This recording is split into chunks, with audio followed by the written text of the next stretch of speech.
think wins in a fight, you or Prime Floyd? Me.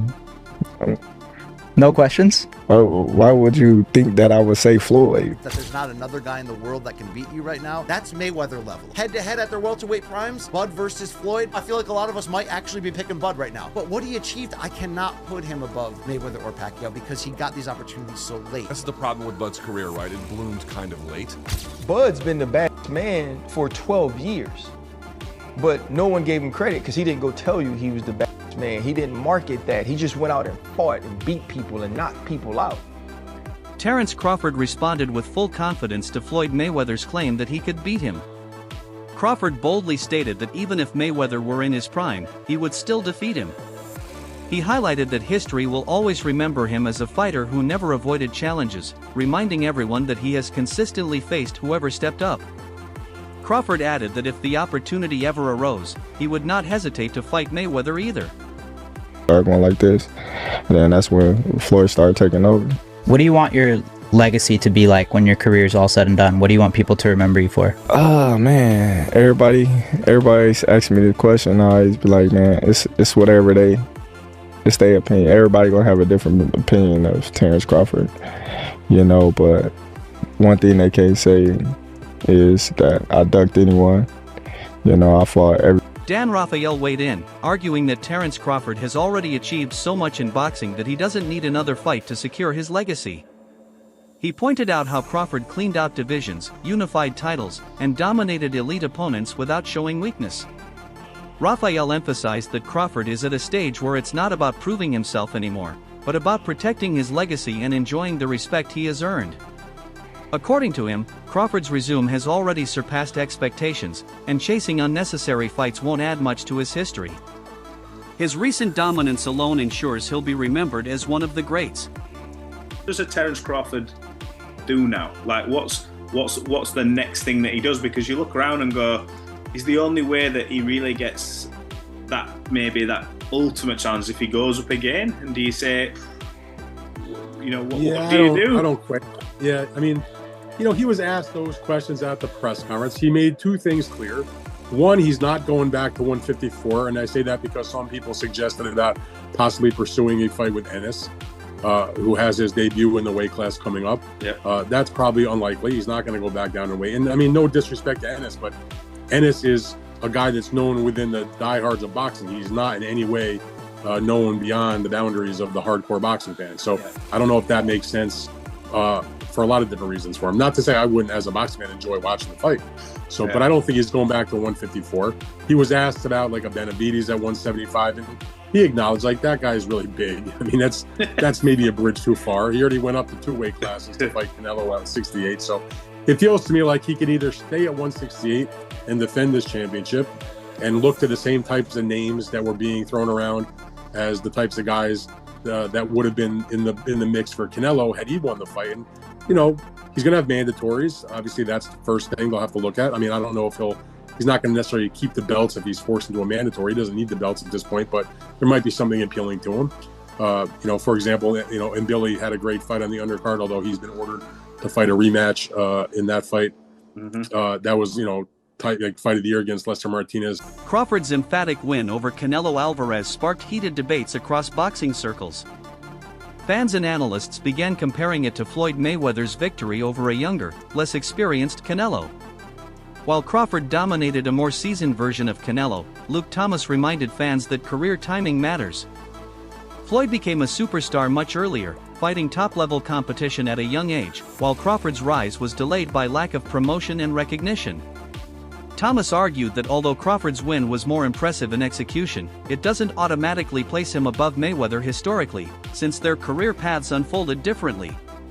Masterclass. One guy with outrageous skill offensively and defensively, simply making another very good fighter look lesser than. This was the other part. The people who watch MMA and then try to watch boxing through an MMA lens, I don't know what to tell you. You're actually missing the point. The kind of specific details and the depth of the technical ability far surpasses even what you can get at the highest level of MMA because they don't have that level of skill. There is no equivalent in MMA to Bud Crawford, because there cannot be. Bud is the most talented boxer I've seen since Mayweather. I think Crawford is way better than Floyd Mayweather. To be fair to Floyd, he obviously had hand problems in his whole welterweight run, and it's why he took that long stretch off in the 2007, 2008, 2009 area, and Floyd's brilliance to be able to be just as great in some ways at that age. We're not here trying to dunk on Floyd. When you get a victory like this, right now, straight up, Luke, you could say that there's not a welterweight, junior middleweight, or maybe even super middleweight. When you could say over like a 4-division stretch, Bud, cut down to any of these weights, that there's not another guy in the world that can beat you right now, that's Mayweather level. Head to head at their welterweight primes, Bud versus Floyd, I feel like a lot of us might actually be picking Bud right now. But what he achieved, I cannot put him above Mayweather or Pacquiao because he got these opportunities so late. That's the problem with Bud's career, right? It bloomed kind of late. I find Bud to be as defensively sound as I've ever seen a fighter. He can find you. There's nowhere to hide with him. Like Floyd, he has such control over the turns in there. It's just...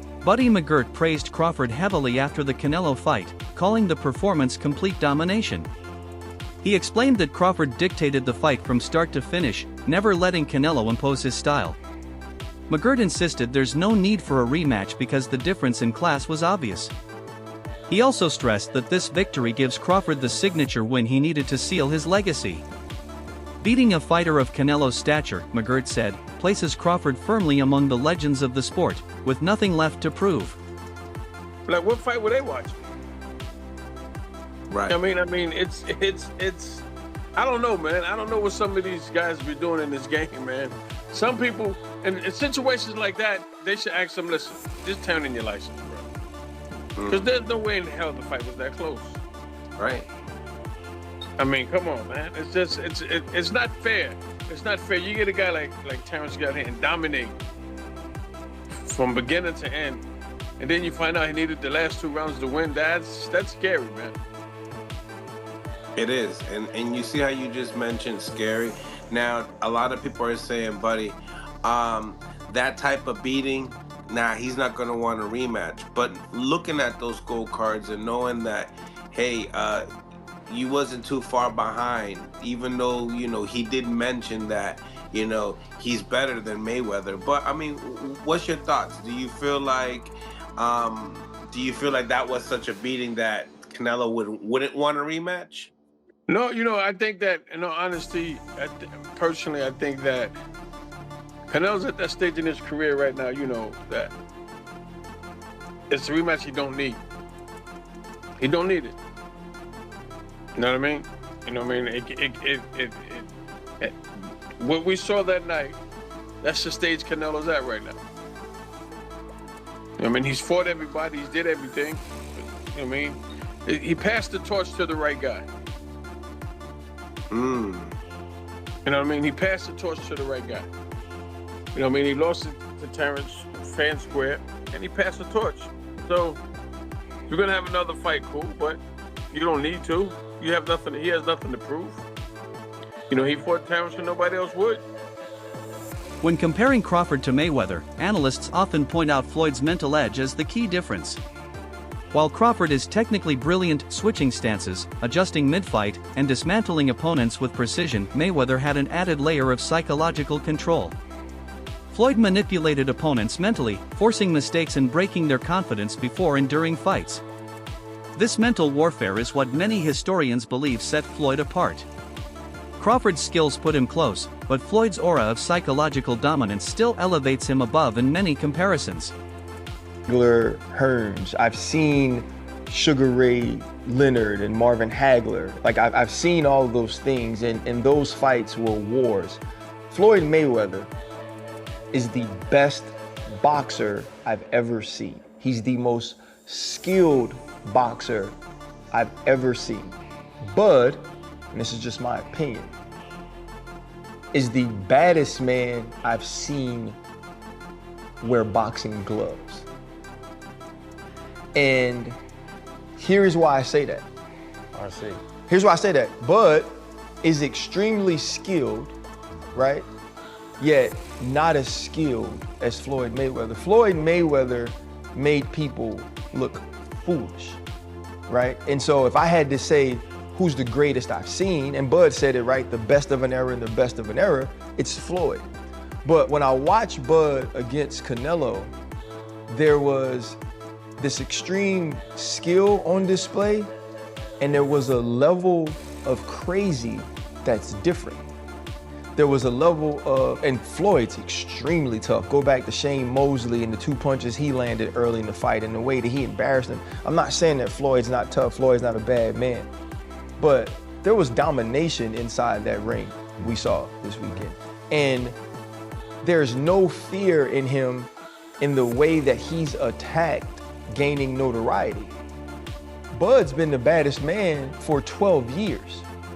But no one gave him credit because he didn't go tell you he was the baddest man. He didn't market that. He just went out and fought and beat people and knocked people out.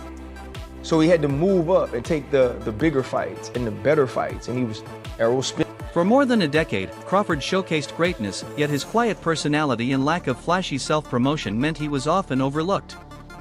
Unlike fighters who gained fame through trash talk and theatrics, Crawford let his boxing do the talking. This earned him respect from purists, but kept him outside the mainstream spotlight for years. Only after massive fights with Errol Spence Jr. and Canelo Alvarez has the wider public started to recognize his greatness. Critics note, however, that this recognition came late in his career, leaving limited time to expand his mainstream legacy. Many wonder how differently history might view him if he had been promoted properly earlier on.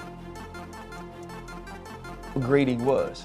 Canelo cemented him on what is the two-headed monster that marks the greatest of the 2000s. Floyd Mayweather is on that, and Bud Crawford is right next to him. I don't think we have to pick on who's better. I think they both dominated their eras equally. Floyd Mayweather has often been criticized for refusing to acknowledge other greats, even avoiding giving Muhammad Ali full credit as the greatest of all time. Now, with Crawford achieving feats that threaten to place him in the same historical conversations, Floyd's ego is once again under scrutiny. Crawford's dominant win over Canelo sparked debates that elevate him near Mayweather's level, something Floyd struggles to accept. Critics argue Floyd thrives on being the sole benchmark of greatness, and when another fighter shares that space, it bruises his pride. This creates the perception that Mayweather cannot tolerate anyone being celebrated on his level, making his reactions to Crawford's rise seem rooted in jealousy. Him on par with Floyd Mayweather Jr., and you know Floyd Mayweather Jr. doesn't like that. Floyd Mayweather Jr. is one of the biggest egos in the sport, so much so that he could not find a way to give Muhammad Ali credit as being a top 5 fighter and claimed that Roberto Duran sits above Muhammad Ali, right? Why? Because Floyd wants to be better than Muhammad Ali. He completely redid his image when he became Money Mayweather to pretty much copy from calling himself the GOAT, calling himself TBE, right? Whole thing. Very disrespectful of Muhammad Ali when he was coming up, when after Floyd Mayweather Jr. wound up being at the top of the sport. So now that Terence Crawford has firmly placed himself at the top of boxing, and not just as the pound for pound fighter right now, many people are saying, hey, shouldn't he be considered one of the greatest fighters of all time? Isn't this a realistic conversation we can have? So what does that do? That butts Terence Crawford right up against Floyd Mayweather. So when Floyd was asked a series of questions, right, because Floyd is now has a fight coming up. I do believe it maybe in January. I think it may be in January or early 2026, I believe is the time frame, where Floyd Mayweather Jr. is going to be fighting Mike Tyson in I believe this is going to be an exhibition. Sean Porter spoke directly with Crawford about the motivations that drove him throughout his career. Crawford revealed that critics doubted him for years, saying he couldn't compete with the best. Instead of shying away, he embraced the pressure and sought opportunities to silence those doubts. Victories over Spence and Canelo became not only career-defining wins but also personal vindications, proving wrong those who underestimated him. When you want to, not when he wants you to. And you know what I mean? That's how it was. I know, I'm sorry, I know this is bad production, but we don't need you to turn that phone to the side. I know. I'm thinking about Hafey right now. I'm like, he know better. That's better. That's better. Go ahead, Ant. Go ahead. Hey, but you know how, man. We know me and Sean. We know you personally. I had people telling me, "Nah, man, this is just a money grab. He just went up there for the money." I said, "Man, if you know this dude, but you mentally, bro, I put you in the same category as Michael Jordan and Kobe Bryant. I'm like, he wants to be great. Y'all want the money, but want to be great. Where that come from, man?" It's just me, you know what I mean? Like, I think all the greats is just born with that competitiveness, you know? And like I said, you know, a lot of people, they didn't want me to accomplish the feat over Canelo. It wasn't that it wasn't possible. They didn't want me to be the one to do it because I was the one that they was blackballing for years. I was the one that they said, you know, wasn't gonna make it to this table. I was the one that they said couldn't sell. I was the one that they said, you know, made bad business decisions. So of course they don't want me to be the one to make it to the top and then conquer. Porter added that Crawford's mentality separates him from others. While many fighters choose easier paths, Crawford deliberately sought out the toughest opponents to prove he belonged at the top. This fearless approach has cemented his place among the all-time greats, ensuring his legacy is defined not only by skill but by his resilience and determination. All odds, because now this is a slap in the face to every person that ever wrote a bad article about me, about anything. Probably the best fit of all. And a lot of people get mad at me because I said, when it comes from pound for pound that I ever seen it in my lifetime, ever, I got Floyd, then I got you. They're like, well, what about blah, blah, blah? I said, this is what I seen. I seen Bud, I seen Floyd. I can't talk about what happened in the 20s and the 40s. I can talk about what I seen now. Do you feel like, Bud, you stamped your legacy and we're going to forever say, well, you could have beat this person, you could beat that person, you feel like you did it? Of course, it's definitely gonna be. It's already written in the history books. Yeah. Like before, everybody was already comparing me and saying things like that. But hold on. Yeah. I know. Good job. Okay, but now, you know what I mean? It's like, okay, so now he proven himself with a bigger, stronger guy in his weight division that he was undefeated in, that he was undisputed in, you know. So those things like that, you know, you can't ignore. Hey man, how do you allow people not to put their limitations on you? Because when I gave motivation last week, I told them about like how you motivated me to start my own company. And come out, I remember you been in my living in my kitchen, motivated me to start my own company. How do you allow no one else to put their limitations on you? That concludes today's video. Stay tuned for more updates next time.